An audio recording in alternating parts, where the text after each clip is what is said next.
What is up, everybody? Welcome back to the Rotation Show. Thanks for tuning in.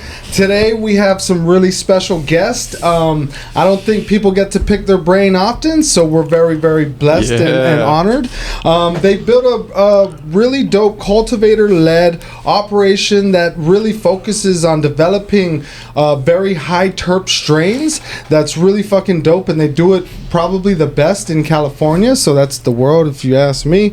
And then they have an award. They have a bunch of award-winning strains that are some of the most potent hybrids on the market, and honestly their brand is really blowing up.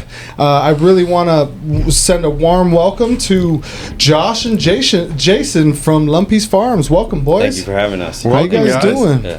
Yeah, doing good, man. Yeah. This guy just passed me over some PB and Jane. Yep. Fucking fire, dude. Fucking top notch, looks incredible. Fire. Good job. It's sticky like the old school days. Like if you were to put it in a bag, it would stick on it. You'd have to pull it apart. And then once you open the jar, it's just the fucking potentness of the smell just hits your face. Absolutely, and it smells old school, bro. Oh, it's got that old school, a little bit of gassiness in there. It's good. And just that funky kind of floral. It's one of my favorites of the new stuff we got coming out right now. So. Yeah, it would be mine too. That shit's some fire, man. The cherry Jane you said mixed with peanut butter breath. You got cross it. With peanut butter breath. Exactly. The crossing continues, man. 100%. I love it, dude. Yep. And the way the market is innovating with the crosses is just like mind blowing to see. 2022, it's a fucking hell of a time to be alive. Yeah, if you love weed like 100%. We do. it's a lot to keep up with, for sure. You know what I mean? Bro. And we have a whole facility just entirely dedicated to R&D, popping seeds, making new seeds, new genetics. So we're trying to stay ahead of it. You know what I mean? Just always keep new stuff. Everybody wants new flavors. That's true, man. So it keeps innovating. Once a rapper says something about this over here, everybody shifts over that way. And then, but honestly, the craft connoisseurs of weed, like I would say, me, Alex, and a shit ton of other people, we don't follow that. I'll smoke some green weed, bro. And if it fucking knocks me on my ass, that's fire. Yeah, knock me on my ass. If it's got the smell, it's got the flavor, and it gets you high, then it's a winner. I don't care what the color is. And that, you know what I mean? A lot of people, no hate on purple or frosty weed. Like I love that shit, but like a nice like red-haired green bud every once, you know, 100%. When you get it, is fucking bomb. Yeah, I know. Like I used to always like,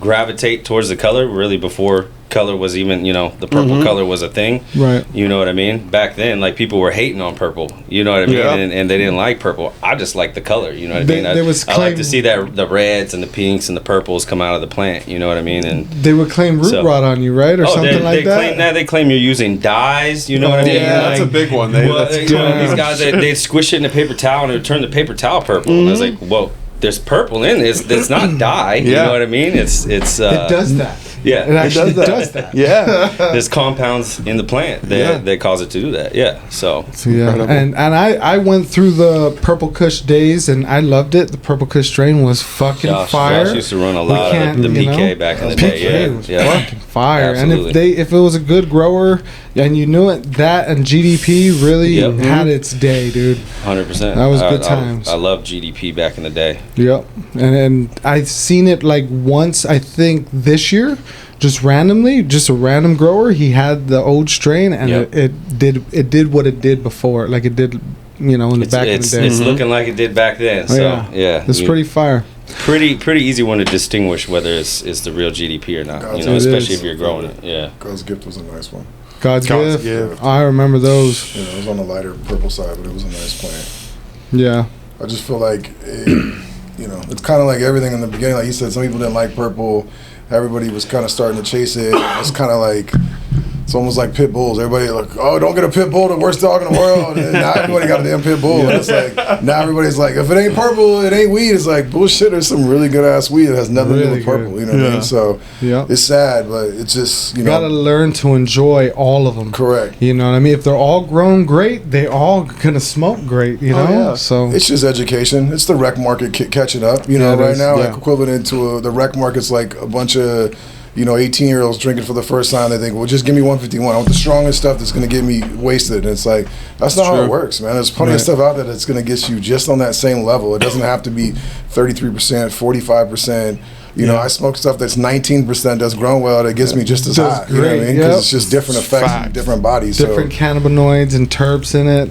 But for now, you chase TH Summers, you chase the color purple, and it's like, I wish the connoisseurs is what paid our bills, but the truth is it's not. It's the uneducated 70% of the rec market that's actually buying, the bulk of our stuff. So it's sad you have to cater to those people, but one thing we like to do is, like Jayson said, we chase the genetics. Like, we do that, and it's a very expensive process to take a 100 lighter that you can make, $1 million profit off of if you do it right, and kind of give that back into the system and pulling out these new strains. But there's no other way to keep up and do 5 to 20 in a year of good stuff if you're not constantly testing it, making sure it's not gonna go awry 6 weeks into it. So there's a lot that goes behind actually doing what people say they do. You know what I mean? Like, that's big time.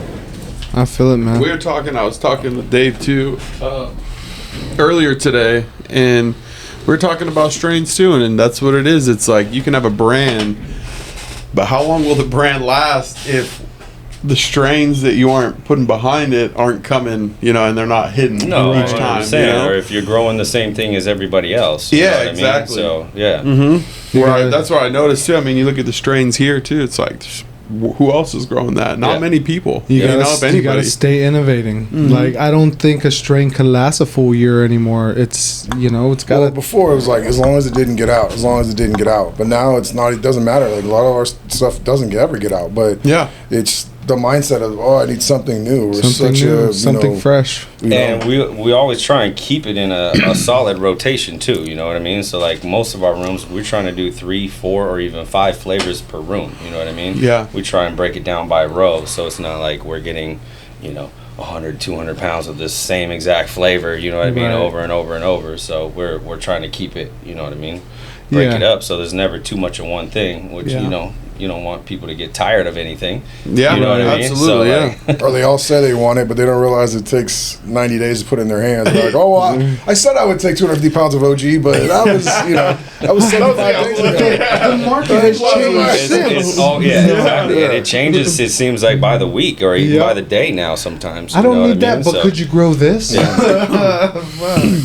What do you think's the new upcoming strain gonna be very hot? I mean, we're past our lemon cherry gelato days yet, or yes, we're past that. I think. Honestly, I think so. I feel like I still have some at the shop we have that just came in, so I guess not. It's still there. It's not gone, you know what I mean? Right. But at the same time, the hype isn't what it was. You know what I mean? So everything fades over time with any strain. I agree. To some extent. Yeah. On top of that, like, as a smoker as myself, like, I do like to switch up my strains. Yep. You know what I mean? Of course. Yeah. And sometimes even switch up a grower, because different growers, you get different types of highs with different ways growers grow. 100%. Yeah. So that's always, everything changes. Environment changes, the weed changes. The fertilizer solution or the nutrients that you're using changes everything. You know what I mean? Like, just there's so much variation. And I think that's why we get so excited to try a different strain or the same strain from a different grower. Like, the hype of it for yourself, Yeah. Like, ooh, shit, I can't wait to try his lemon cherry gelato. Yep. No, that's 100%. fucking. Yeah. It's fun, dude. It's Absolutely. nice. So, hey, but let's get into it, guys. We want to know a lot about you. Take us back. Let's start with you could do one at a time, or you guys could fuse the story, however it may be. But we want to know where you guys are from, and how you got to where you are, and how you guys were able to build Lumpys to the name it is right now. Yeah, Lumpy. That was my nickname growing up. Okay, cool. So, actually, a friend of mine gave me that nickname when I think it was 16 years old. I'd thrown my hat on. I had hair at the time. Bangs were hanging out, and he looks at me and he says, "Lumpy," and starts laughing. And I'm like, "What are you talking about?" You know, and it's actually a reference to Lumpy from Leave It to Beaver, believe it or not. So we even have a strain, Frank Bank, which is actually the actor who played Lumpy in Leave It to Beaver. Oh, how funny is that? Way to keep the branding consistent. No, absolutely. So yeah, I mean the nickname stuck. And Lumpys Flowers came about kind of, I think my first post where I actually, you know, back in the days it was all forums and, you know what I mean? It's Reddits. Like, you didn't have a lot of people, you know, I wasn't networking with a lot of people at the time, you know what I mean? Everything I did was try to be anonymous, you know what I mean? Mm-hmm. And, you know, that's where I met a lot of people. But 2012, I made the first post, Lumpys Flowers, and it was just like a little, you know, a little guide of, you know, all the flowers and stuff that I was growing at the time, Girl Scout cookies, cherry pie, all the stuff that was, you know, just starting to circulate back then. Right. And that's kind of how the Lumpys Flowers name came about. Me and Josh didn't actually partner up for actually several years later. Yeah. But what year was that? That was so 2012 was the first time I ever really used Lumpys Flowers. Nice. Okay. 2013 is the year I came out with, you know, apple fritter, sour apple haze, reckless rainbow, you know, all the original strains, and it was actually my first breeding project, you know, that I'd ever done. Who'd you partner with? Huh? Who'd you partner with? Oh no, just breeding me, project, just the breeding project. Yeah, it was just done in my garage. You know what I mean? Took a cut of the sour apple that my buddy Sean had actually handed over to me. Reversed it and hit several strains with it, and the apple fritter and the reckless was one of them. It was actually a really lucky find because I only got 4 seeds out of the whole thing. Actually, the whole time I didn't think I got anything. Like I didn't see any seeds forming. Couldn't see anything, but when it came down, broke it all down, searched through everything, found 4 seeds, and then one was the fritter, and the other one was the reckless, and we're still running them to this day. Damn, so apple 2 hitters. Apple fritters ran, you know, all over the world. Oh You know yeah, what I mean? Like everybody's running apple fritter, or something that, you know, is an S1 apple fritter. So, you know, there's a lot of you know, the real cut is out there. Mm-hmm. You know what I mean? So a lot of people are running it, but, you know, there's S1s and all kinds of stuff that people are running too, that people hit me up trying to verify it all the time. It's like, I can't. You know, Yeah. Can't verify anymore. how could I say that? You know what I mean? We like passed that point. Yeah. It looks like it. It doesn't look like it. Like I can say that, but I can't say, yeah, you got apple fritter. Like, you know what I mean? Right. I don't know who you got it from. So. Let's do the homework on it, man. Yeah. Who did he have it from? Let's go back from him. Yeah, What's his number? So, but yeah, there's no denial. The real cut is out there. A lot of people are running it. It's an amazing cut. Like it's a really good, you know, commercial strain. It grows well. It veges pretty decently. Produces well. Gets nice purple. And that was back in 2013. You know what I mean? So you know, is that predominantly green, but does get purple, or is it predominantly purple? So it definitely will always get some purple in most cases, but temperature influence is always going to play a big role. You know what I mean? And that's something that you know, we keep in mind nowadays, because everybody wants purple, and it's got to be purple enough. You know what I mean? It can't 50-50 purple. You know what I mean? It's mostly in like the bulk market, but you know, retail we're actually seeing, you know, kind of all over the place. Like, you know, some people don't need purple. You know what I mean? Right. Or we can actually sell hazes. You know what I mean? Whereas a lot of like bulk sales and stuff, nobody wants haze. You know what I mean? Right. But it's one of those flavors I love. Right. So. Nice. So what? Where are you from, and how'd you start growing? Basically grew up in Fairfield, born in Vallejo, grew up in Fairfield, and I guess, I mean, do you count the first seed pop when I was 16? Yeah, you know what I mean? sucker. So yeah, I Hell guess that counts. Then Who got you high first? I didn't. They didn't make it. Everything died. Damn. So Oh, shit. nothing came of it. My first actual grow was when I turned 18. I got an apartment in Fairfield, and literally set up. I was actually working at a electrical supplier at the time. Oh, perfect. Grabbed a 1,000-watt ballast off the shelf, like literally just wired everything up. You know what I mean? Like there's no cases, nothing, hanging bulb in the closet. You know what I mean? But But yeah, that was the first grow. Yeah, way before Lumpys Flowers, any of that. I mean, nickname was Lumpy, but yeah, That's fucking dope. that's how I got my start. Started smoking probably when I was 15, something like that, and that's where I got the seeds from when I turned 16. You know what I mean? It was like I found it in a bag of weed, fucking Threw it popped 'em. down. Yeah, and then- killed them all off, and Try it again. you know what I mean? Try it again. Well, there's a lot in between there. You know what I mean? I used to basically started selling weed just to smoke. You know what I mean? Just so I didn't have to pay for my weed. Got arrested, but I was only 17. Got really lucky, so I only got probation. Nothing too crazy. But then yeah, once I turned 18, moved out, started growing. Pretty much grown at every house I've ever lived at. Actually, I have grown at every house I've ever lived at. Apartment, house, whatever, you know what I mean? There's always a closet or something set up. That's dope. Yeah. And then you got into it more on a commercial level around 2012 or 2010, 2012, 13, something like that. Yeah, you know, I actually, me and Josh met through actually a mutual friend of ours, Galen, who actually owns a hydro store in Fairfield. He's still there. He's been there for 20 years. I want to say it was 18 when the first time I went and shopped with him. So everything. I'm 38 now, so that's 20 years, right? The So, grow shops have connected a lot of growers in the industry, man. no, absolutely. And Fucking he's A. literally goes in there. He's asking for, you know, who can I trust to come put in my AC, and I've done HVAC. You know what I mean? Like now I've done it for 15, 20 years. I don't even remember. I mean, what am I at? 18 years now? Something on the HVAC. badass. So That's some good tools, bro, for a grower. Galen introduced us. I came out, put in his AC, and when I saw his spot was kind of when I decided, you know what, like I'm gonna step my game up a little bit. You know what I mean? No more of this one light or two lights. Yeah. Josh had 24 lights. You know what I mean? I'm like, I was doing it. I didn't go quite that high, but definitely ramped it up a little bit. I'd say Larry OG was probably the one that really kind of put me on the map in the fucking dispensaries back in the days. Like everybody wanted OGs. Oh, you know what I yeah. mean? And OGs were good. Yeah, and the Larry was beautiful. It always came out nice. Josh used to grab them, bring them down to LA. Yeah, those things are 36 to 4200 for Yeah, all the all time. day. All Yeah. day, baby. Bat and Blue Dream. Good times. Oh yeah. Blue Dream. I love Blue Dream. No, I love Blue Dream. It Dude. had its We took fucking Still, day. still moving. we moved a lot of Blue Dream.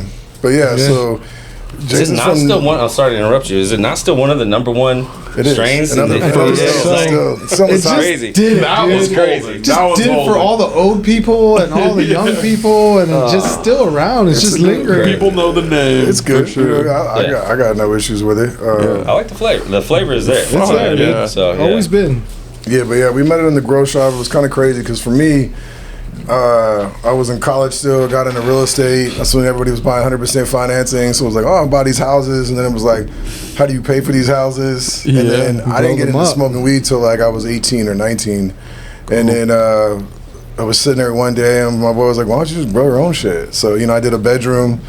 And then he was like, why don't you just grow a barn? And I was like, yeah, you're right. So I went out and I lived in Vacaville, so I was like, went out, bought a 5-acre ranch. It had it used to be a dog kennel, so it was a huge barn on the outside. It had cool.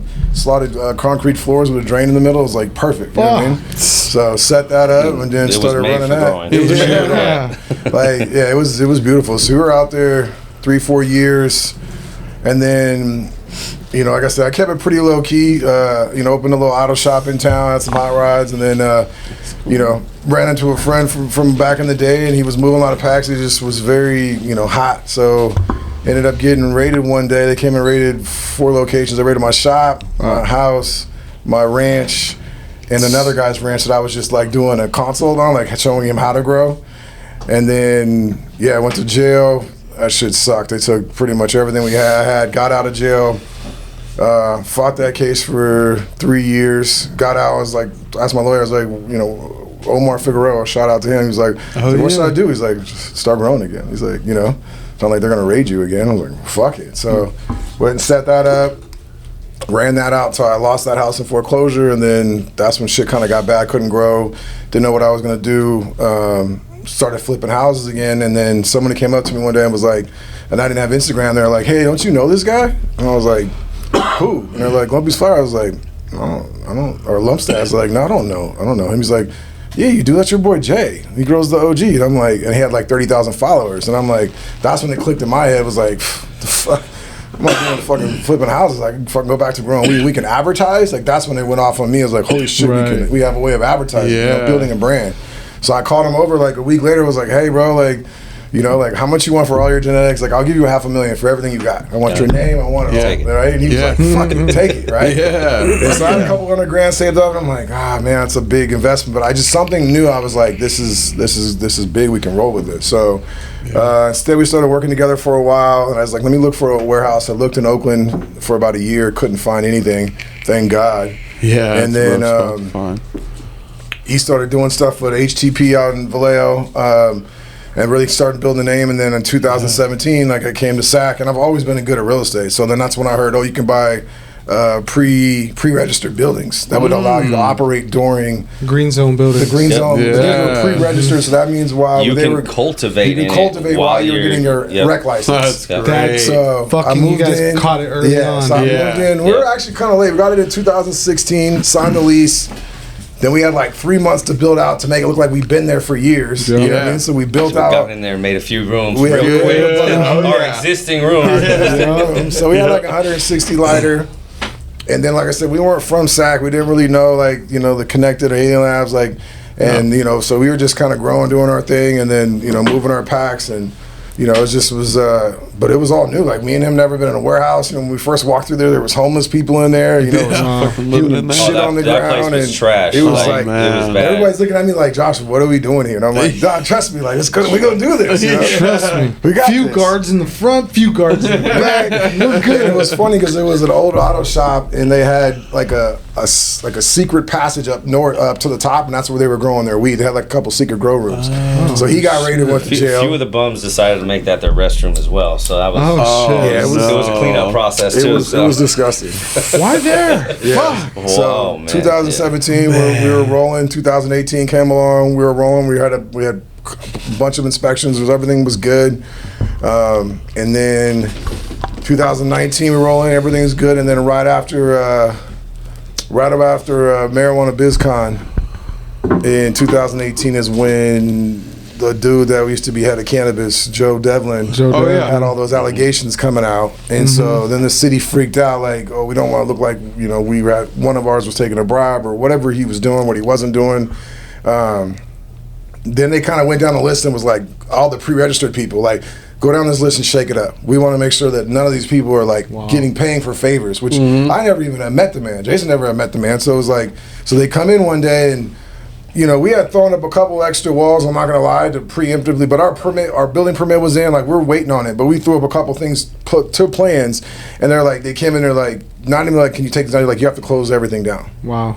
You got to get everybody out the building. Out of the building, 20 minutes, we're shutting your power off. Is that the city that did This that? is the city. This was Sacramento. This was building department, building code, building enforcement. Yep. So we're like, what do we do? We have, we got $500,000 with the weed growing in here. What do you mean shut down in 20 minutes? Like, what are you talking about? Like, red tag me? Like, what do we need to do? Because we had built a few walls. We're like, we'll take the walls down. You know what I mean? Like, but we'll let all the homeless people live in there and build bonfires in there, and that shit's okay. Yeah. But when you guys are actually paying taxes, and So that blows That's my rough, mind. dude. So they made us get everybody out the building and shut off the power. So, we sat around. We're like, what are we going to do? Genetics out. There was like 4 or 5 of us. We're like, grab the cloning trays. Let's start cloning our genetics. Let's get everything out. Because we had everything we had there. And we were already doing breeding products back then.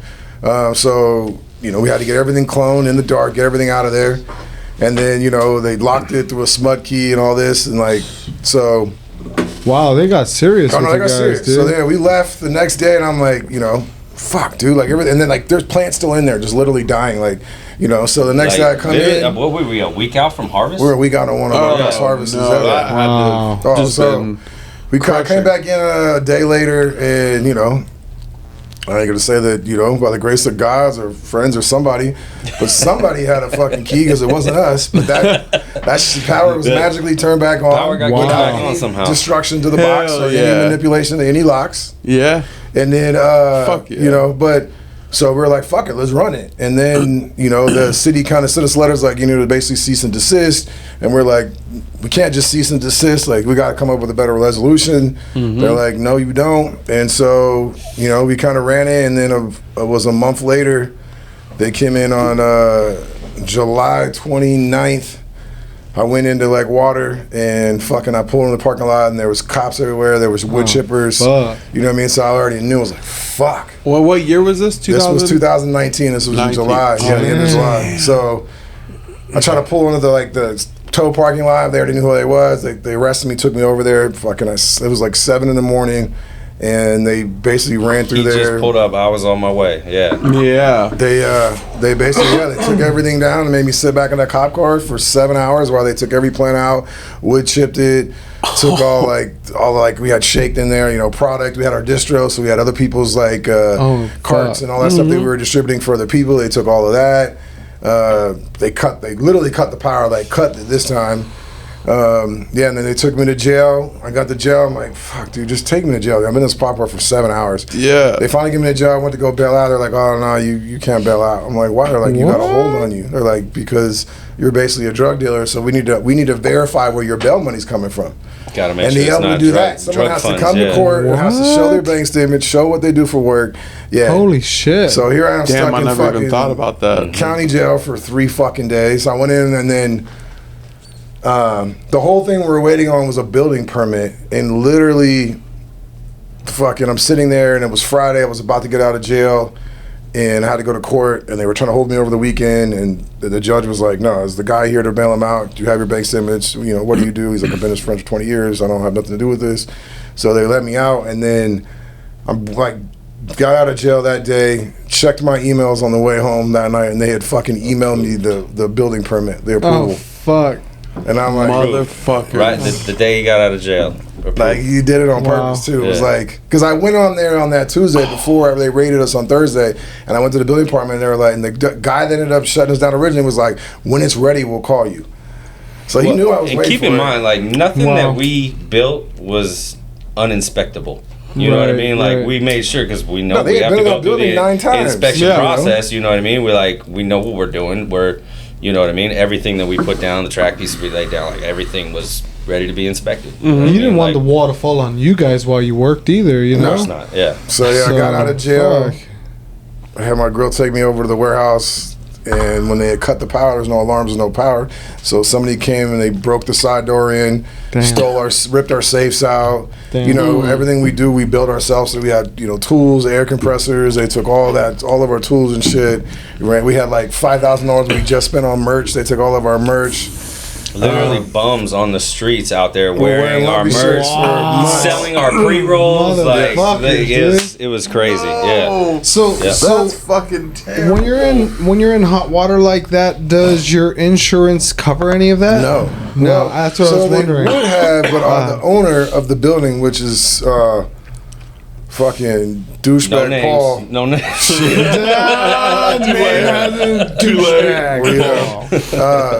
He called our insurance company, and they were gonna basically honor the claim because we did get broken into. But then he told them the cops come, and that's who cut the power. So the insurance claim was like, nope, we don't have to do with it. So it was just crazy, man. But yeah, we got out. The building was screwed. You know, they had taken our licenses. I had to go in front of the cannabis board of the city.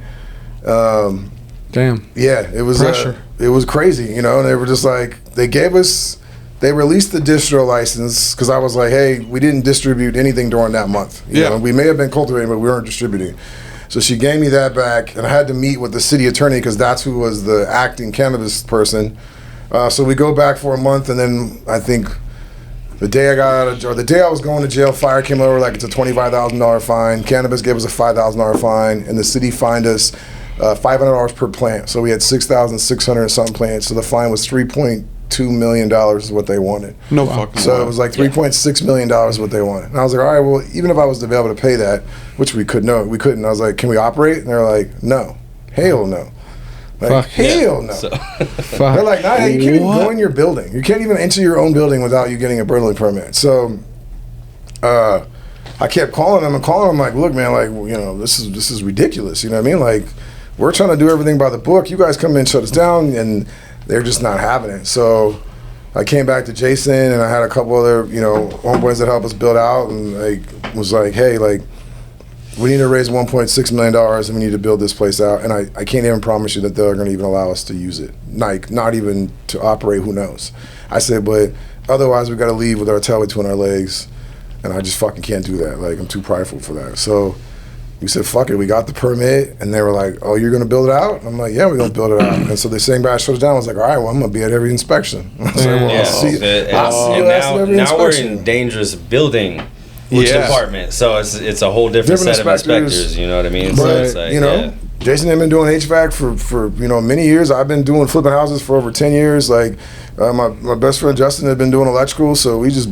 Everything we built out, we did in-house. Yeah, you know what I mean? Impressive. Like, by the community, HVAC, plumbing you guys contractor. It was literally us and our crew of we 6 took people that came back. People that were literally growing with us and taught them how to do it and literally did it all ourselves. These guys worked for $17 an hour cash because we couldn't even afford to pay them like any more than that. And we're by the end, they were all skilled, $25, $30 an hour workers. But I mean, we did it, and each way, each step the dude was like shaking his head, and then about halfway through, he kind of looked at us in the hallways and he was like, you know what I mean?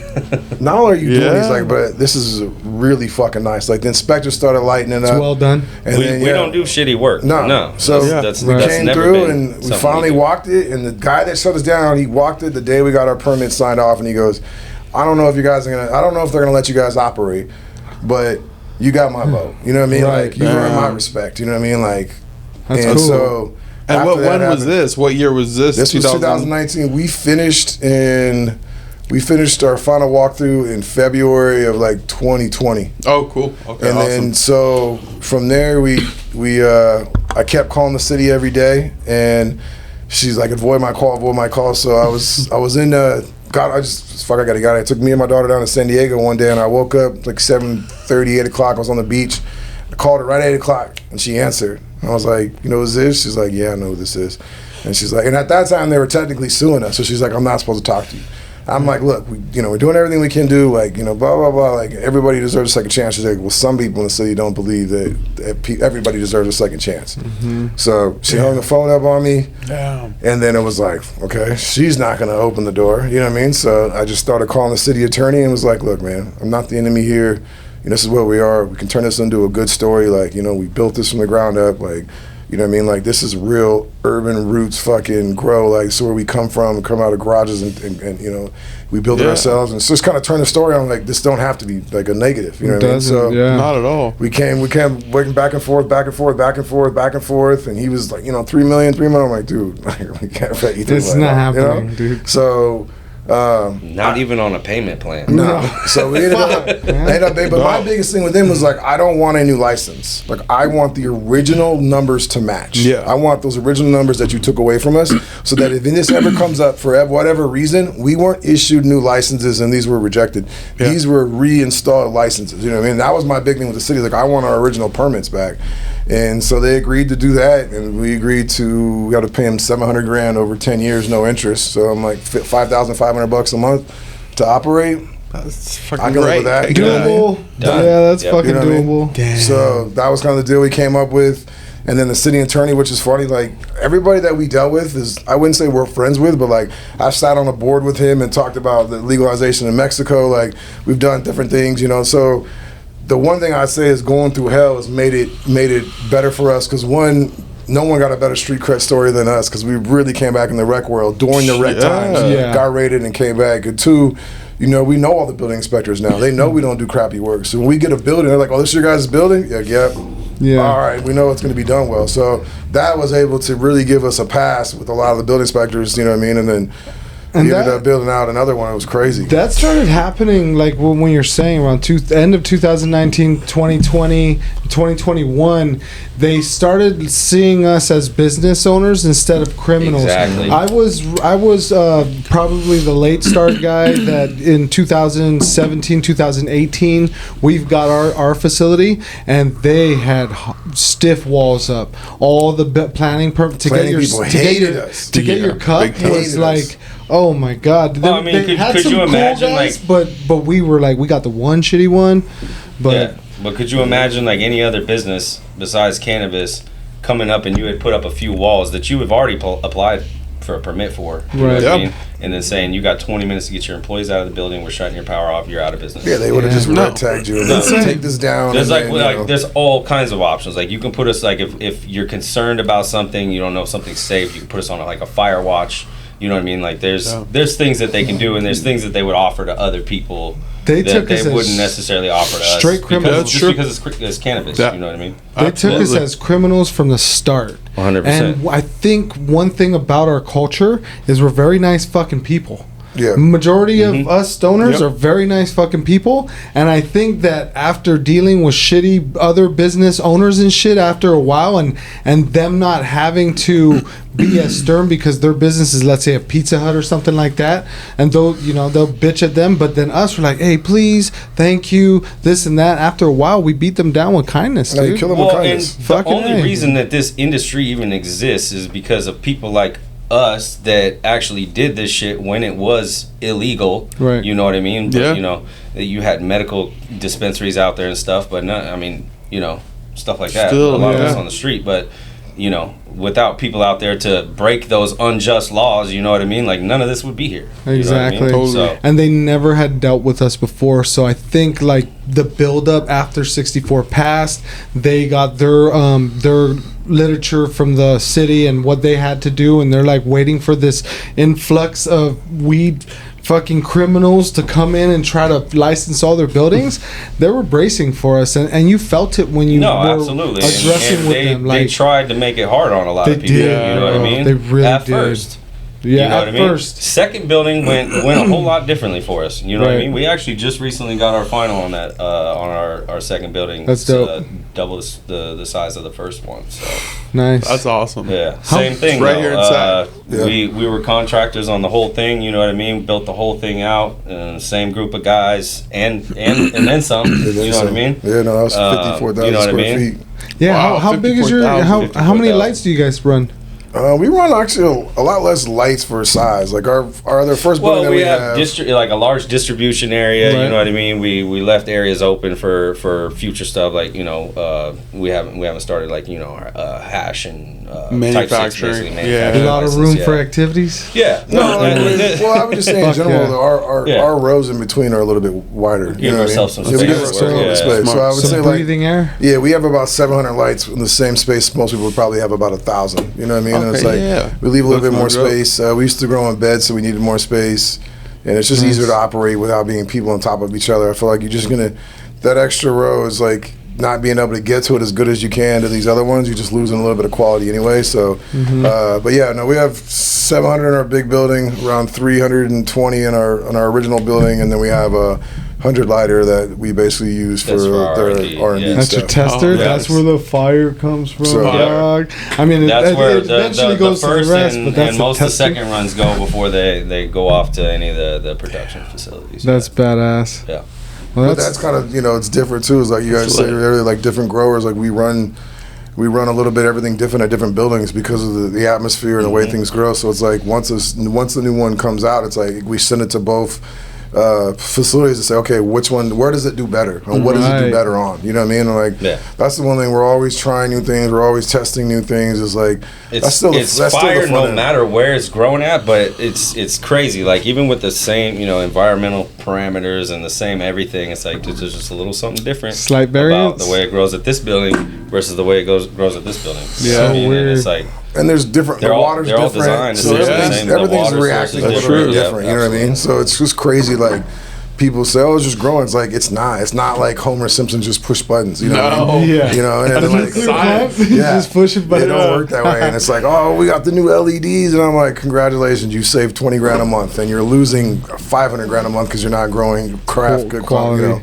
Yeah. So it's crazy what it's become. But for us, like.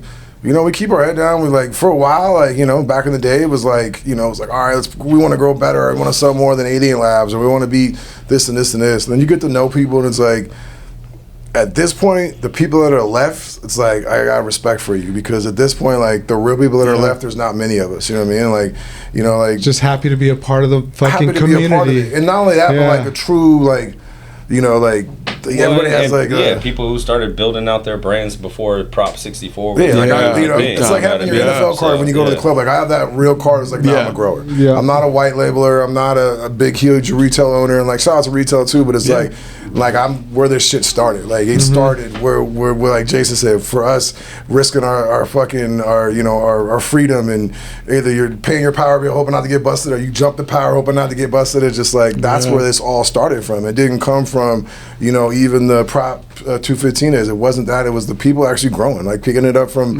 like some of my Mexican homies in Vacaville. Like when I first got it, I was like getting a bag of weed for $100, just splitting it up, selling it at 20. I'm like, this is the greatest markup in the world. This is nah, man. My cousin knows I'm stealing. I can't sell you no more. Like, that was like my first taste was like 10th grade, dude. And was like, this is like I want to sell weed all day. You know, and that just for me was like that was the and I know, and people think it's like like you guys said earlier, you have ADD, like so do I. So it's like I want my days to be different, and it's like every day you walk into a garden, if you care about what's going on, it's different. It's different, and that's like the hardest thing to explain to managers is like, we can block out from Friday what we're gonna do all next week.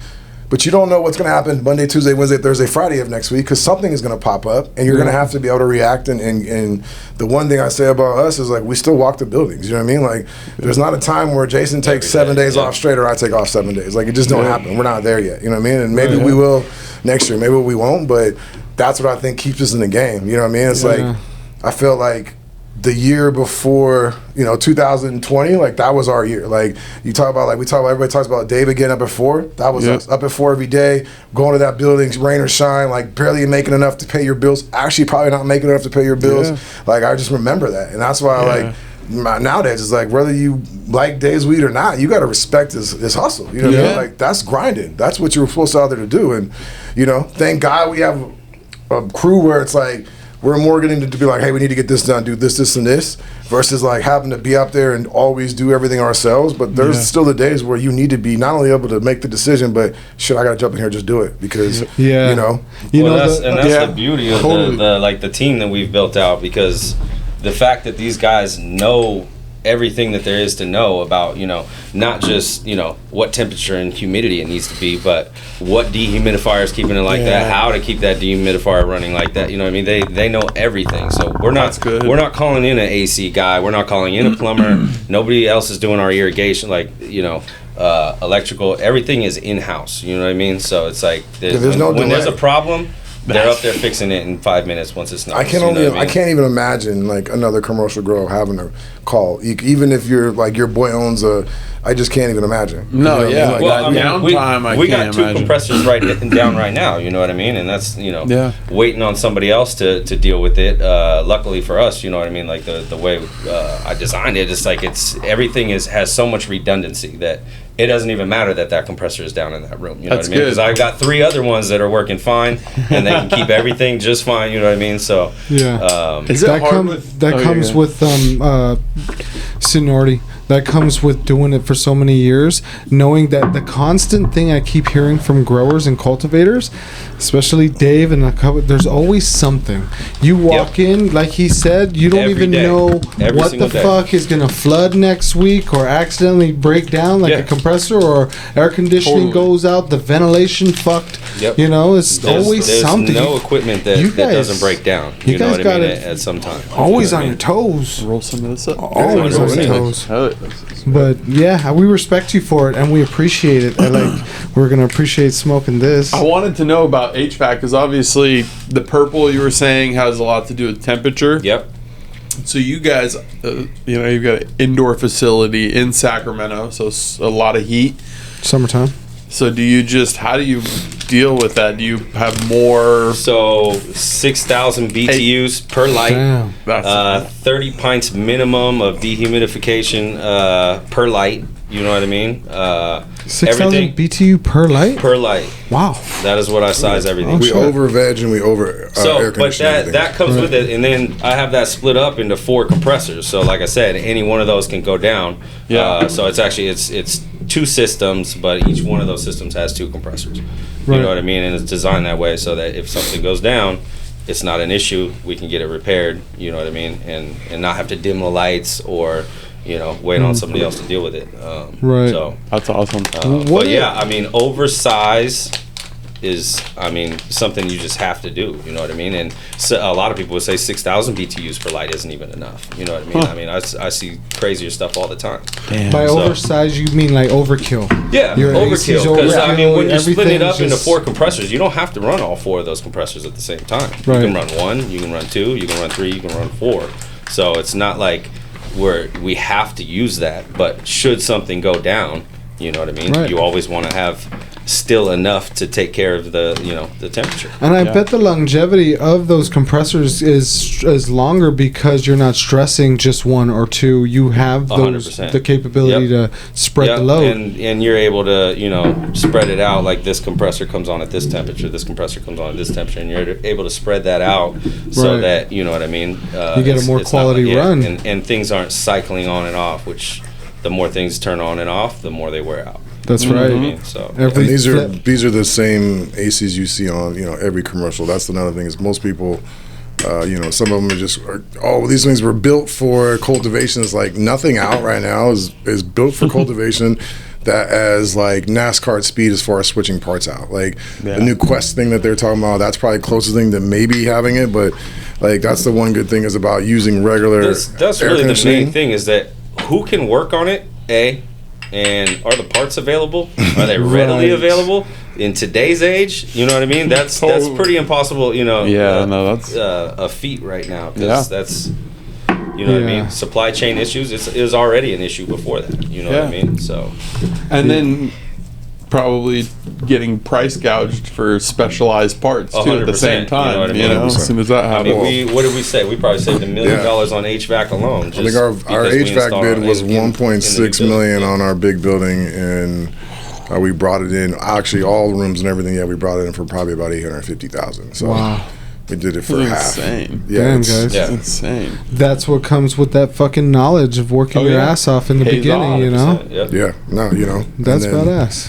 Yeah, that was key. And then Corona in the beginning honestly worked for us because that's when everybody went to phone inspections. So we were able to just bust it out, show them what you need to. Oh yeah, Yeah, you the look next day you're good. wrapping it out. Yeah, it looks good. We love the it. FaceTime Yeah. inspections were At first we're like, how's this gonna really work? nice. You know what I mean? Yeah. They ended up, all the inspectors ended Yeah. up coming out at the end, but during the whole process on this one with COVID, the FaceTime inspections, it just made everything so seamless. You know I what never mean? heard about Yeah. that. That's dope. The whole entire thing was through FaceTime up until the very Fuck yeah. end. You know what I Yeah. mean? And then they came out and did all our finals.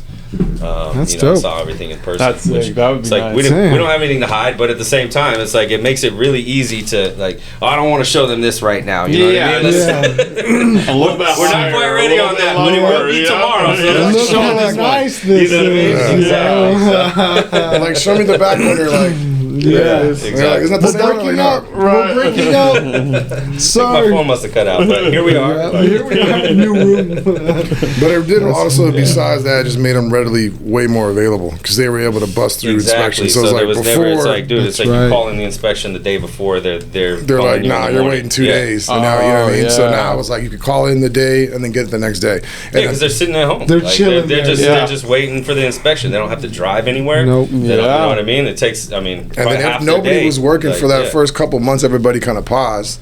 Right. So it was like where everything we were going. Like I remember we went and bought a bunch of steel for the walls, and the lady goes, "Oh, you guys must be working on the convention center because that was the only thing that was still working." And I was like, "Yeah." She goes, "Oh, well, let me get you guys the right pricing." Yeah. And it only went from like 30 grand down to like 23,000. I was like, Bulk thank you, man. price. You know, Yeah. you say cash, right? Yes. We got you. Don't worry. But yeah, no, then everywhere we went, I'm like, yeah, we're working on we got better pricing. Like we did whatever we could. It Fucking was, bulk pricing, yeah. baby. That's dope.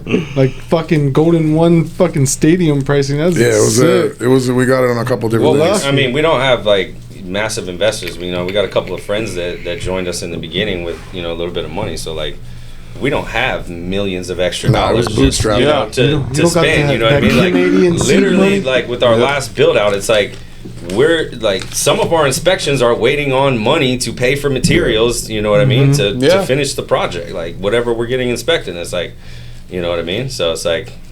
Not only are we trying to build this, the shit out on our own, it's like we're trying to do it with as little money as possible, because without going cheap though, you know what I mean? Yeah. So you had to work with what you had.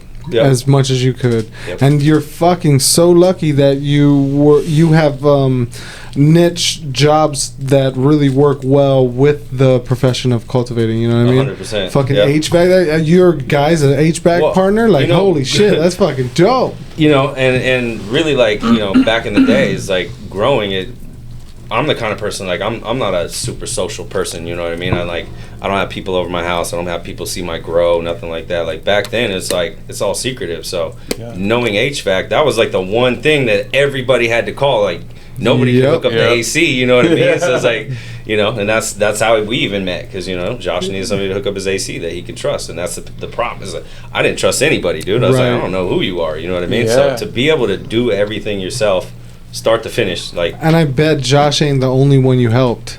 Of course you were not. A hot commodity. Yeah. Your number was being tossed around to every fucking AC, grower that knew each other. joke. This guy's legit. He doesn't talk. He's cool. Well, and Call him I up. still help people out today, you know what I mean? Not necessarily in there doing the work, you know what I mean? Which, at our facilities, yes, but not at other people's. I love the fact that you pulled up though. It was a real HVAC truck. It was like, Exactly. This ain't gonna be a janky one. So I was like, oh, this looks legit. The neighbors look over it. It's fine. He's gonna fill in the hole on the outside and make it look good. Exactly. Fucking A, dude. The HVAC guys. No, and Galen had, our friend Galen that owned the hydro store, like he'd known us, both of us, for a long ass time. So There's he's like, I know both of you guys, you know what I mean? You guys, so it worked out really well. So that works, dude. There you go. Grow fucking like, owners. I'm growing weed. Like, what do I care what you're doing? You know what I mean? It's just like, pay me for the AC. We're good. But back then, it's like, for me, my theory was every person you tell, 10 people know. Yep. Exactly. And it was like, whether those people know you directly or not, for sure. they eventually do. They hear about the story, or especially, like. Well, I grew in my garage for years. Family in the house, nobody ever knew. You know what I mean? Like, better make sure your filters are on point. Power goes out, it's a really big problem. It's like, especially when I was growing in the garage, when the garage was downstairs and the house is upstairs. As soon as if a power outage would happen, like, instantly the entire house would just smell like weed. Right. You know what I mean? Because as soon as you lose your negative pressure and you lose your filtration, Everything goes. To keep yourself as discreet as you could back in the day when you're growing, you needed that one dumper, the one guy who came and scooped your whole crop and dumped it off your hands. You know what I mean? That's why I finally decided to step my game up, because Josh was like, dude, I'll buy any of it. I'll buy as much of this as you can grow. I'll dump it all. I'm like, really? All right. Well, it's time to set up a few more lights. That's that second piece. Otherwise, you're out there trying to sell the weed and be discreet, but then I need to sell this weed, Yep. So that one dumper friend that always came by. I mean, that's the same. That's I never sold weed. I hated it. Like, when I first started growing in the closet or in my room before I even got my barn, I met my boy Jesse, and I was doing loans with him, and I had all this weed, and he was like, what are you doing? I was like, I'm smoking it. He was like, why don't you sell it? And I was like, well, I don't know nobody if I can sell it to. I'm too paranoid to sell it. He's like, fucking took like 6 zips, left the house, came back out like $120 a zip or whatever it was, and it was like, here you go. Yes. And then it just started rolling, and then it was $3,500 a pound back then. I remember that. So I was just growing fucking. I was growing the HK Hindu Kush from Hindu Kush and Purple Kush from Blue Sky. From Blue Sky in Oakland, and so it was $3,500 a pound. Blue Sky back then. What was it called? Man, They changed it to Blue Sky. what was the name? SR71. SR71. SR71. Okay. So yeah, we were getting them from there, That's and where then you were getting your Purple Kush clones. yeah, we'd have to leave at fucking 4 a.m, go stand in line at 5 just to get the Purple Kush clones. They were $20 a clone. That shit was crazy. But that was, that's when we were selling. Purple Kush was going for 45. That was going for 35. And then Jayson started growing the Blue Dream.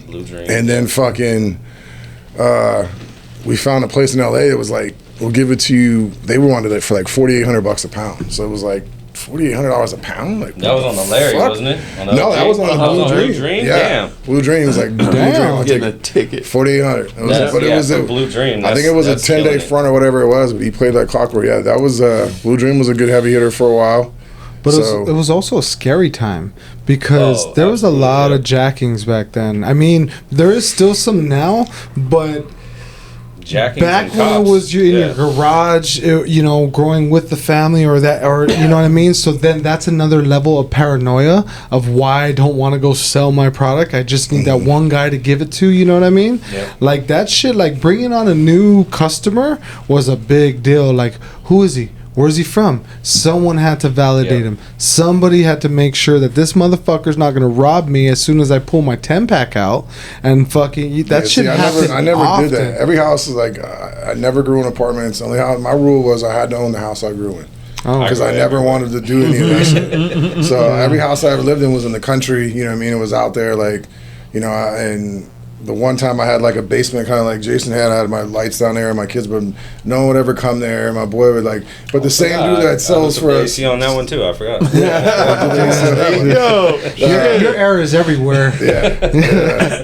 But yeah, the same guy that's our head of sales now, our top sales guy, is the same guy that sold for me. That's what helped me move Jayson's packs. Like, I hate selling weed because for me to sit in this table and hear you discriminating something against, I fucking put my blood, sweat, and tears in. Like, I take that offense, so I can't go in there because I'm like, they're like, oh, well, how much you want? I want 2,000. I'll give you 14. I get the same shit down the street. What you won't get down the street is this accident I'm about to give you. You better take that shit. Just like calm down. Growers always take it to the heart. Middle ground. Let's meet in the middle at 1750. I'm like, Jesse's a good guy. Growers always take it to the heart. I mean, true ones do, because that's and now, I'm not in the grow rooms every day. Your hard-earned, your babies. The result of your hard work. You know what I mean? Like, and it's not just, that pound. It's the months of work that went into it. Mm-hmm. It's the risk that you're taking doing it. You know what I mean? It's all of it. You know what I mean? And they want it on the lowest you can give it to them. Correct. 100%. And I just look at it like we're not the same people as down the street. And I'm proud to be able to say that, and I'm proud to be like, we're not dropping our prices to that. You know what I mean? We'll just go somewhere else. And that's with the market the way it is now. Like, that's the thing that saved us over the last 6 months is like, nah, we'll sit on it. You know what I mean? Because we still sell out everything that we produce. So, and that's the thing. If you grew quality enough weed, that shit would move. It didn't matter that if you grew quality, because there was so much shitty weed out there. The exact opposite happened. So like after Josh got busted, is when I started going out to dispensaries. You know what I mean, and finding another avenue instead of just selling to just the people on the street. Yeah. So I started hitting up dispensaries, and I go into it was actually in Richmond, Ken's GDP dispensary.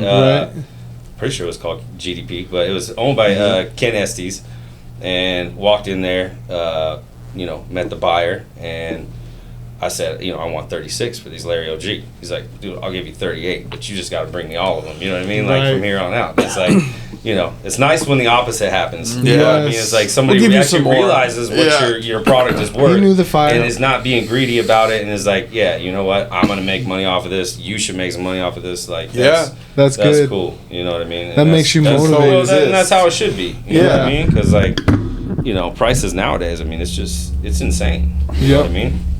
Power bills are going up. I mean, your home growers are shutting down left and right. Like, I look at my power bill right now at my house, not growing, and I don't have a huge house or anything. Yeah. Just like this is double what it was a couple years ago. No, you're right. You know what I mean? It's like I got like a $600-$700 bill, and I'm just running the AC for the house. Yeah. Still got all the lights set up in the garage. Just don't run them. Right. You know what I mean? Exactly. And then imagine that for your grow. Actual electricity that much pulling all the time. 100%. Yep. It's just astronomical the amount of. And you got guys out there barely getting $800 for their indoor pounds, and it's like you can't sustain that. You know what I mean? That really can't. With a power bill and all the work that you're putting into it, your time, trimming it. Everything costs right now, money. the industry's in a weird spot where yes, you could grow great quality, and you can do it, but the quality and the brand kind of got to go coincide. You know what I mean? Then people want to know the people behind the brand too, 100%. And that gives you that levels you up again. Like there's more to just your fire weed at this point in the weed industry, at least on the connoisseur level of things. Like you gotta be a good person, and you gotta grow really good weed, and you gotta have really good fucking branding. And all three of those things, you can be really successful. But if you're a shitty person and you grow good weed and you're branded, it's like that one of the three's a little off, This day you know? with social media, it's hard to be a shitty person in business and not have that affect you. You know Right, what I mean? Yeah, exactly. for sure. Like, That's true. I've never burned anybody, you know what I mean? That's, You don't see anybody talking about it out there. You know what I Exactly. mean? Like, I don't delete people's comments. Like, nobody's on there talking shit to me. You know Yeah, what I mean? It's like, sure. Yep. you know, and there's a lot of solid guys out there, but there's a lot of shady people, you know, in the industry as well that, you know, you probably don't want to support. That's for sure. And they're being I think they're being picked out, honestly. And Slowly but surely. Slowly Yeah. but surely. Yeah. That's true. Which is, you know, it's part of the game now. And I think that the community in Sacramento, I don't know what it is like in LA, but I just know the community in Sacramento with Lumpys, Green Dog, Preferred, like Dude, Blueprint, so many. Connected, Dude. Alien. So many like, but good they brands all have and dinner together. You guys all have dinner. You guys all work together, People- chat. Fuck, dude, that shit's dope. And that's the That's people cool. we're rooting for. You know what Right. I mean? Like, Yeah, I mean, at the this people point, who you were have here to. before it all. Yeah. You know what I mean? You know? Yeah. That's for real. It's a real community here in Sacramento, bro. Yeah. And I'm sure it's in LA, but you know, Sac, you're seeing it come out in quality. Sac has got some of the best brands out there. Yeah. I mean, honestly. We do. Like, yeah. We really do. And Absolutely. it's no hate on anybody else, but I No, think the absolutely not. information sharing that Sacramento has is helping that. You know what I mean? The, Well, and the I shout also outs. feel like, you know, I mean, we've had our ups and downs, you know what I mean? But Sac was kind of the one place where you felt like you had a chance. Yeah. You know what I mean? To actually, you know, make it and get a license Yeah. and be able to pay the rent. You know what I mean? And like, Mhm. you know, because, you know, when it was first starting, rents were cheap, Yeah. dirt cheap. You Yeah. know what I mean? You're trying to do the same thing in LA, get a license, building. 300% above You know what I mean? market So- value, rent. There's That's something shit. to be said for that too. You know what I mean? Because like Sacramento just kind of Oh. was the place where everybody just kind of, you Yeah. know what I mean? Got along. Yeah.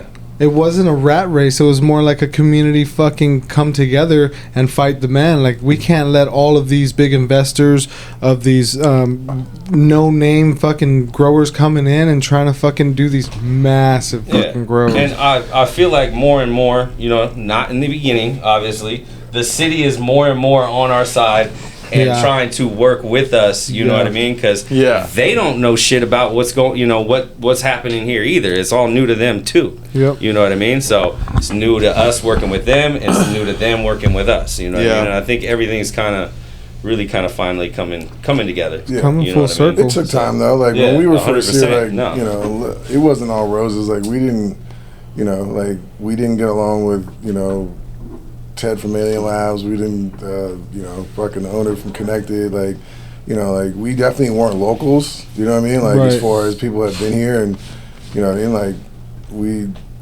Jason's quiet, but he's still a strong personality, and I'm definitely a strong personality. You know what I mean? So, but like I said, I think over the years, getting shut down, coming back, and letting people know like Sac's our home now. Like we ain't going nowhere.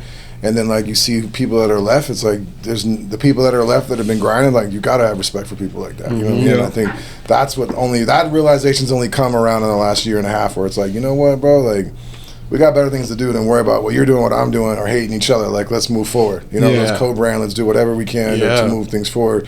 And I'd rather see that than, you know, people have to sell out to building, you know, a bunch of white label brands. It's like you got some Want to clown on see there. the good people succeed. Yeah, You know what I mean? exactly. Versus Yeah. someone Really, just yeah. like always out there posting, I'm Competition or doing this, not, I'm you know doing what I mean? that. It's It's like, like, It was dude, like dope. there's room for everybody. if you got a weed brand, I want to see pictures in your grow. You know what I mean? Like, Yeah. I don't want to just see smoke outs and all this stuff. Like, I feel like, yeah, that's great branding, yeah, that's great partying, but the reason why we're not allowed a lot of those smoke outs and social shit, because we're working. You know what I mean? 'Cause Yeah. we're grinding. Yeah, Oh, how true. come you don't post on Instagram? Because I forgot. Because I was I'm working. fucking working. Working the whole fucking time. It's a hard. There'll be days where I don't even make it in the garden because I'm working on some HC shit, or you know, trying to teach somebody to, you know, do it so I don't have to next time. Yeah. You know Right. what I mean? And it's like that's kind of what my job has become, is like just really getting these people trained to, you know, to do everything that needs to be done. You know what Yeah. I mean? Updating SOPs like constantly. You know what I mean? Just because like everything's ever evolving. You know what I mean? Like and there's always more efficient ways to do things. And I mean, even the grow. Honestly, I would never say I've had a perfect run. You know what I mean? Because like I always feel like no matter how good it was or how fire that was, there's always room for improvement. Yeah. Whether we could yield more, it could have been more purple, could have, you know, tested high, you know what I mean? It could, you know, whatever it is, or, you know, we could have done better. You know what I mean? You're on that pursuit. So, just for our viewers' sake, like, I know they like to know this, dude. What is you guys' perfect indoor grow environment? Just the basics of it. Honestly, for me, so like, I mean, we haven't really toyed around too much with like LEDs or anything. So, me, like the perfect room, 60 to 80 lights, double-ended HPS and flower, double-ended metal halide in veg. I'm still old school like that. You know what I mean? Like I said, 30 pints per light on the dehumidification. You don't need so much in veg. Just mostly later in flower, and then 6,000 BTUs of AC per light. You know what I mean? And based on those parameters, we're pretty much able to keep everything in control. You know what I mean? What's your room temp and humidity? So it varies constantly. You know what I mean? So earlier. You know, in the beginning, it stays a little higher. We try to start, you know, dropping down our nighttime temperatures first. And that's, you know, the main thing is to bring on color. You know what I mean? Right. You know, some strains will bring it out naturally. Some strains will bring it out way better. You know what I mean? Even the ones that are doing it naturally, if you adjust your environment. But you got to make sure you don't adjust it too much to where it's like, because to grow this super flavorful purple weed that we got here, you know, that's still potent and still gets you high. You know what I mean? You know what I mean? It takes those colder temperatures, but if you go too cold, or you know, do anything at the wrong time, then you're going to end up with a diminished yield and things like that. So trying to get the color to come out is one of those things that, you know, it's different with every plant. Right. And do you think that too much yield is not as quality sometimes? Absolutely. Right. And that's where you come in. So, like, you know, you slam your temperatures up, you slam your humidity up, you know what I mean? And you get those massive buds. About 4 pounds of light, bro. No, I bet you did. Yeah, I bet you did. And I bet you got the same price for those 4 pounds as I did for mine, I've too. done it like that. I've grown it like that. I've smoked a lot of people's weed like that. I've you know, my own weed like that, I'm not happy with. Right. You know what I mean? Like, I feel like a lot of that comes, you know, some of the density of the bud and the flavors and the terpenes that are left, I feel like are just better when you're at a colder temperature. Yeah. You know what I mean? Yeah. So it doesn't have to be freezing by any means, you know what I mean? But, you know, say we'll start off at 79, and then throughout the growth cycle, you know, we'll end up around 65. Nighttime temperatures sometimes that's nice 60. and cool. Yeah. What kind of what grow medium do you guys use? So cocoa-based mediums. Nice. We do some of them in cocoa bags or tuper. Nice. We run a little bit of both. We don't use any rock wool. I've never really been a rock wool fan. I see why people gravitate to it. You know, it's sterile. You don't ever have to worry about, like, you know, I mean, quality issues maybe, but you don't have to worry about, you know, is something interacting in it, you know what I mean? There's nothing in it. It's got, you know. It's just got zero nutrients. Exactly. From so it's a fresh start, you know what I mean? You can never have a soil disease or a bug come in on it typically, you know what I mean? It's like, right. So I see why it's got its advantages, but I've never been a fan. You know, I know Josh back in the day used to run in some rock wool, but I always started my clones in it, or I would do like a 4x4 cube, and then they had them, a 4x4 by 2.5. So I'd run my 4x4 2.5 rock wool veg in those, and then that's what I would punt into my. You see cocoa. a lot of people still doing that now. Yeah. So I do like it as a starter. I think like it's just easy, it's nice. And then, like I said, those rock wool cubes, boom, and they start busting out. You can bury the whole cube, or the tip paper off and bury the whole cube. It's something I used to do, but now the way we plant, it's, you know, now we're going away from beds and we're going more into pots. It's like it's not as a big of a deal for us, or the bags. Right. But do you guys ever have quality control issues with the cocoa you bring in or any of that stuff? Like always. So it's always something that like anything that you're running, you should flush. You know what I mean? Like, if it's an organic medium of any kind, I mean, what's it going to hurt to run some extra water through it? I mean, you know, you should be doing that anyways. But yeah, we've noticed quality issues with, you know, certain brands. I won't name any brands, but you know what I mean? Like, yeah, some of the shit comes with high, chloride levels in it, just potassium salts, things like that. Do you guys think there's like a fucking little gap and niche and opportunity in the market for a supplier that sanitizes their brand of cocoa so well that all the fucking growers would fucking catch on to it? Yeah, but the problem with that is like it's like it's almost like chasing that, like you buy an eighth of some really good weed. And Right. then you say, I want a zip of that. And that zip's never as good as that eighth. You know what I mean? Because it's like, and then like a pound of that's not the same. And I feel like once you start really using something and everybody starts using it, nobody can keep up with that. The demand is the problem. So that's what I was going to say is like the quality issues we've only been noticing more recently with the supply issues. So it's like suddenly we we're back, or we can't get a truckload delivered. You know what I mean? It's gonna be a few weeks, whatever. And then all of a sudden we'll get those ones and it'll be like, oh shit, you know what I mean? These aren't vegging right. Or we'll have like sections of them where you could tell it was just like one entire box. Something was wrong with it. You know what I mean? Where it's like everything's green throughout, and then boom, we just got this yellow patch. Wow. Being fed the same. You know what I mean? Dry downs are the same. Clones are the same. And then you grow it in the medium right next to it, and you're not seeing that. So it's it's pretty obvious that it's in there. And I have sent some in for testing, and they are testing high chloride levels, which you should be able to flush out, but you got to flush the hell out of them. Yeah, see, that's that shit nobody ever talks about of with the cultivators. They gotta send in the samples to fucking see what the fuck is in this. Yeah, what's in my? It's crazy. When you have problems that pop up, and you're like, my fertilizer solution didn't change. You know what I mean? The environment hasn't changed. The clones that went in were just as healthy as the last round. Yep. But all of a sudden we're having issues. It's got to be something. Yeah. You know what I mean? So you check the basics first. Is it being overwatered? Is it being underwatered? You know what I mean? Like, just the basics that make sure everything's good in the room. But at some point it comes down to, well, the only difference is the dirt. Or the medium, whatever it is. Yeah. Gonna get into the root cause. Exactly. No pun intended. Yeah, for real. But it is figuring out. It's like you said, it's a variable. Trying to shut off all these switches to figure out what it is. Another thing that we have a high redundancy on is our clones.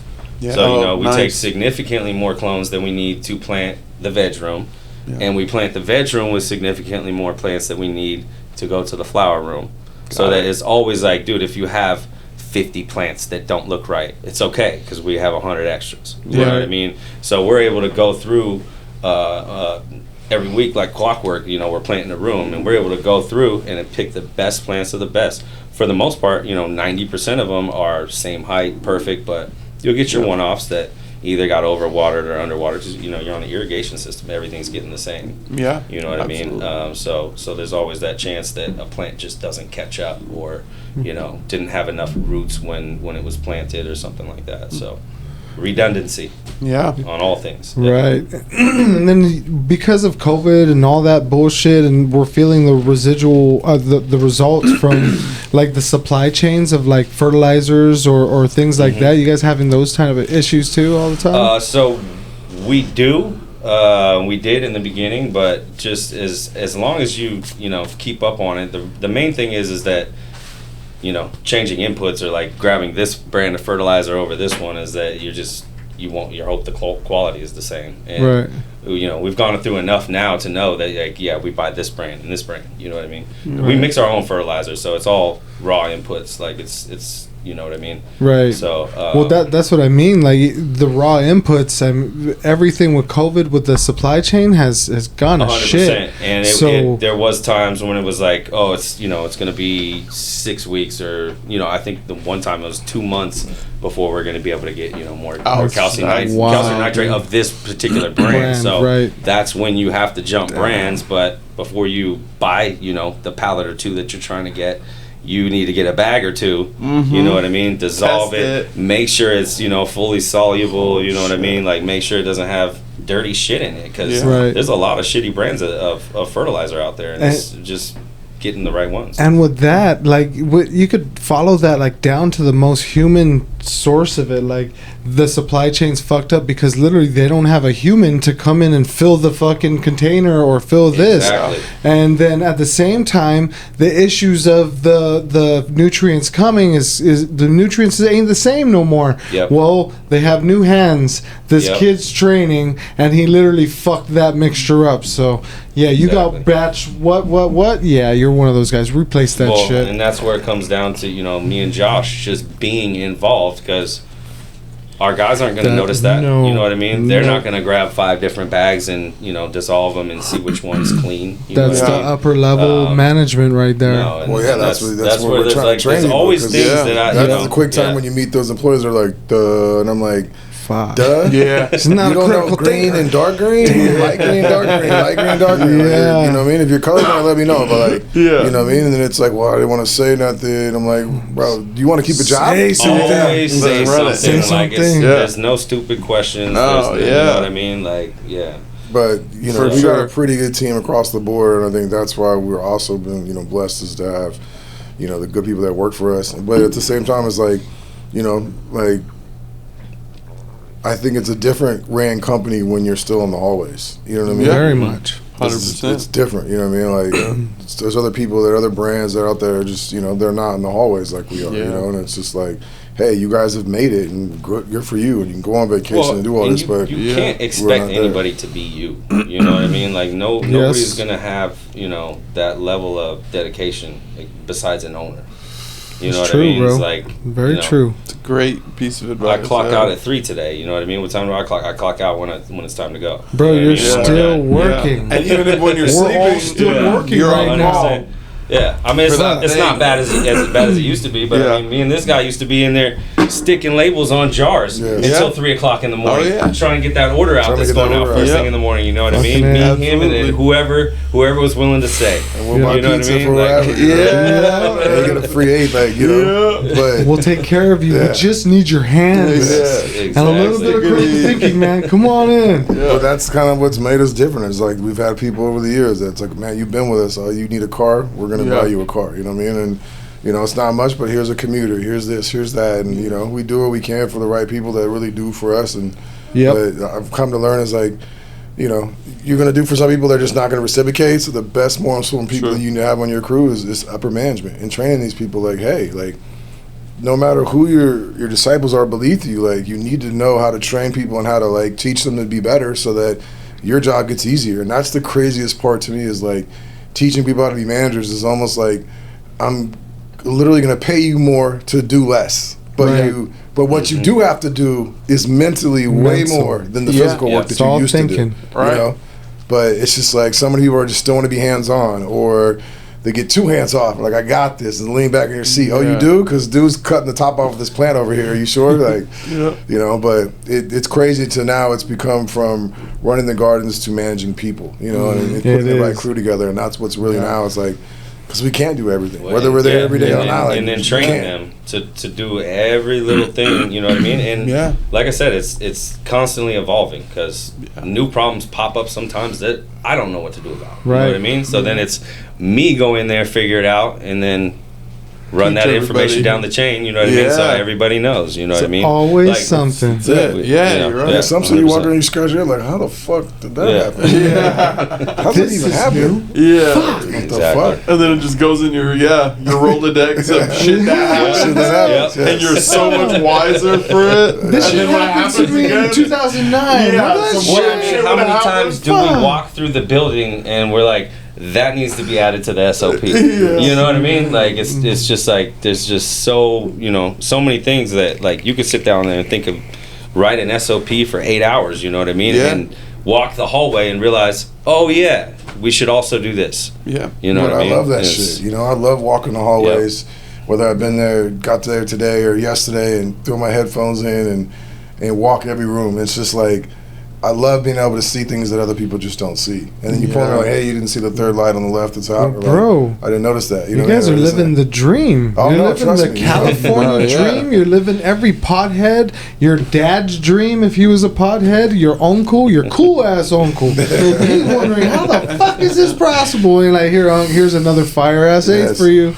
You know, but that's the dream that we all dreamed of. That's why we're in it, and that's why you guys got beat up so bad and got the fuck back up, because this is what we want to do. No, you A know? lot of determination and a little bit of luck, I guess. Yeah, You know what I mean? Fucking Yeah. A. But people were like, you know, you guys are going back in. We're like, yeah, what are we gonna do? Yeah, Like, dude. Fuck yeah. It's all I know. Yes. That was the craziest fucking- thing is, you know, Josh came to me. He's like, look, dude, we can walk away or we can build this thing out, not knowing if they're even gonna let us operate again. That Yeah. you know, that was the gamble we took. You know what I mean? You know? So Luckily, Yeah. they were human, and they kind of came to their senses and realized we people aren't criminals the way they think of criminals. well, and you know, they got to see the quality of our work. Right. Yeah. They got to see that, you know, we're not just here fucking around, you know what I mean? Right. We We're here to actually pay have taxes, done this you work know? before, you know what I mean? Like we've built, you know, all on, you know, the underground, but we've built Yeah. entire, you know, build outs, you know what I mean, on our own. Like that's what we We do. show- So